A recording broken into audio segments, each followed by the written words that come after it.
Friends, మనమైతే కాటి కోటేశ్వర దేవస్థానానికి అయితే వచ్చేసినాము. ఈ దేవస్థానం ఎక్కడుందంటేనా అనంతపురం డిస్టిక్ తాటిమర్రి మండలం చిల్లవారిపల్లి విలేజ్ దగ్గరలో ఉందండి. ఈ దేవస్థానం అయితేనా అభివృద్ధి అయితే బాగా చెందుతుంది. ఎందుకంటేనా ఈ దేవస్థానం వచ్చేసి పూర్వం 3 ఆడవాళ్ళు దీక్ష చేయడం వల్ల ఈ స్వామి ఇక్కడ వెలిచినారని ఇక్కడ ఉన్న ప్రజలైతే చెప్తున్నారు. మీకు కూడా ఒకసారి చూపిస్తాను. ఈ ప్రదేశాల్లో ఇక్కడ వచ్చేనా పైన అక్కదేవతల గుడి కూడా ఉంది. ఇక్కడ వచ్చేసి కోనేరు కూడా ఉంది. ఆ కోనేట్లో మునిగి దేవుని చుట్టూతో ప్రదక్షిణం చేస్తేనా ఇక్కడ మంచి జరుగుతుందని ఇక్కడ వాళ్ళు అయితే నమ్ముతున్నారు. ఇక్కడ ప్రతిరోజు నిత్య నిదానం అయితే ఉంటుంది. మీకు కూడా వెళ్ళి స్వామివారిని దర్శనం చేసుకుందాం రండి.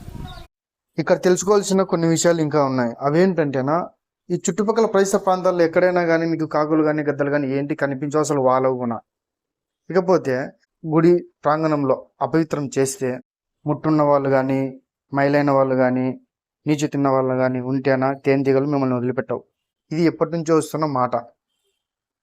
అలాగే ఈ కోనేరు ఉంది. ఆ కోనేరులో స్నానం చేసి ఈ గుడి చుట్టూతో ప్రదక్షిణ చేసిన తర్వాత ఒక నిమ్మపండు తీసుకొని పూజారి చేతికి ఇచ్చినామంటేనా స్వామి దగ్గర కూర్చోమని చెప్తాడు. కూర్చున్న తర్వాత ఆ పూజారి వెళ్ళి నిమ్మపండు స్వామి దగ్గర పెట్టినప్పుడు ఈ ఉరుముల శబ్దానికి ఆ నిమ్మపండు అనేది కింద పడితే వాళ్ళు అనుకున్న మనసులో అనుకున్న కోరికలు ఏవైనా కానీ నెరవేరుతాయని ఇక్కడ ఉన్న ప్రజలు చెప్తున్న మాట.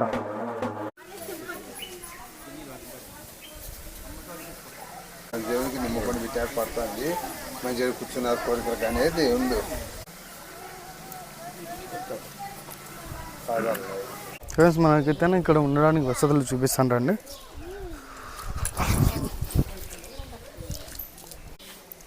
ఇక్కడ మనకు ఉండడానికి వసతులు, ఇక్కడంతా రాత్రిపూట నిద్రించేదానికి, నిద్ర చేసి పోతే మంచిది అంటారు కదా, ఇక్కడ ఇట్లా అంటే ఇక్కడ నిద్ర చేయొచ్చు.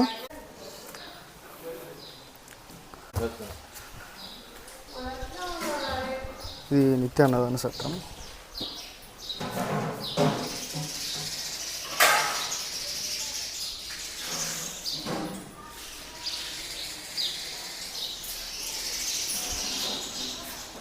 ఇక్కడైతే భోజనం కూడా ఏర్పాటు చేస్తున్నారు. ఇక్కడ పెట్టాం కదా.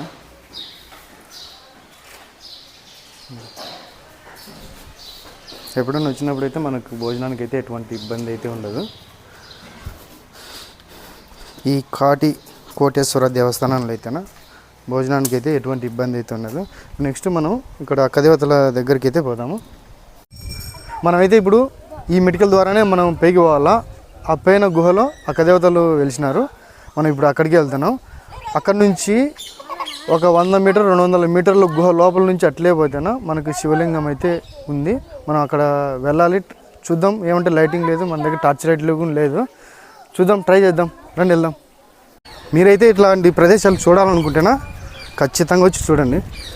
మీకు ఈ ప్రదేశం ఎక్కడనేది మీకు లొకేషన్ చేస్తాను.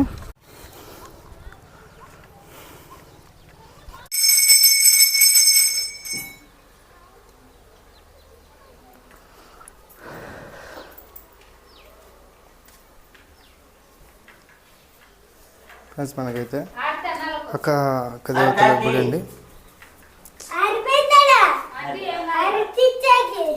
ఉన్నీలే ముక్కుంటాను నేను ఇక్కడ. ఉన్నీలే ఫ్రెండ్స్, మనకి అక్కమ్మ గారి దేవతలు ఇక్కడేనండి. మనకు గుహలో కనిపించి చెప్పినా కదా మీకు. అక్క దేవతలు కూడా స్వయంగా ఇక్కడ వెలిసిన వాళ్ళే. చిలకల రూపంలో వచ్చి ఇక్కడ అక్క దేవతలు ఇక్కడ నిలిచినారంట.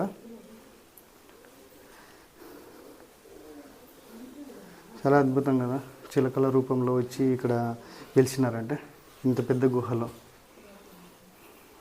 ఎప్పుడైనా వచ్చినప్పుడు ఈ ప్లేస్ని అయితే మిస్ కాకండి ఫ్రెండ్స్.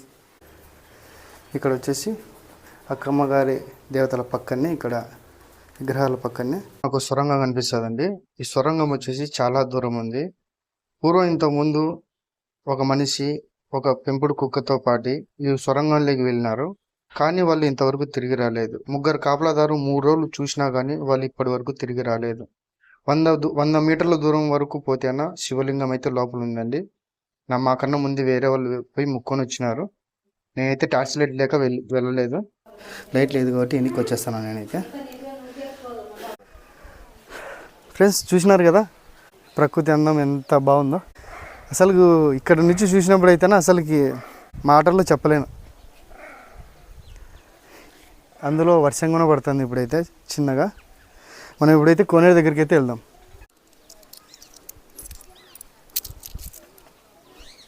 మనం గుడి ఎదురుగానే మెటికలు ఎక్కి మనం అక్క దేవతల కాడికి పోయినాం కదా, అక్కడ నుంచి కిందికి దిగి మళ్ళీ దావంబడి మనం స్ట్రైట్ కొంచెం ముందుకు పోతేనా 2 దారులు వస్తాయి. మనం ఎడం పక్కకు వెళ్తేనా కోనేటి కాడికి వెళ్ళొచ్చు. ఇప్పుడు ఫ్రెండ్స్ మీకు చెప్పినా కదా 2 దారులు వస్తాయని. ఇప్పుడు మెయిన్ దారి ఇది కోనేటికి దారి ఇట్లా పోవాలా.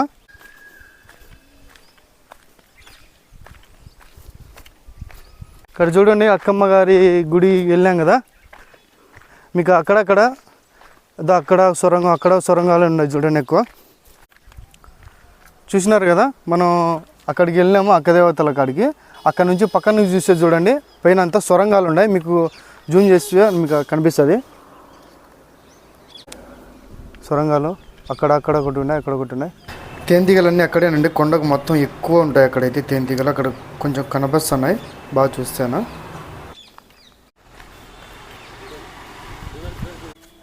కోనేరు అని చెప్పినా కదా, ఇదే ఆ కోనేరు. చూడండి ప్రదేశం ఎంత అద్భుతంగా ఉందో.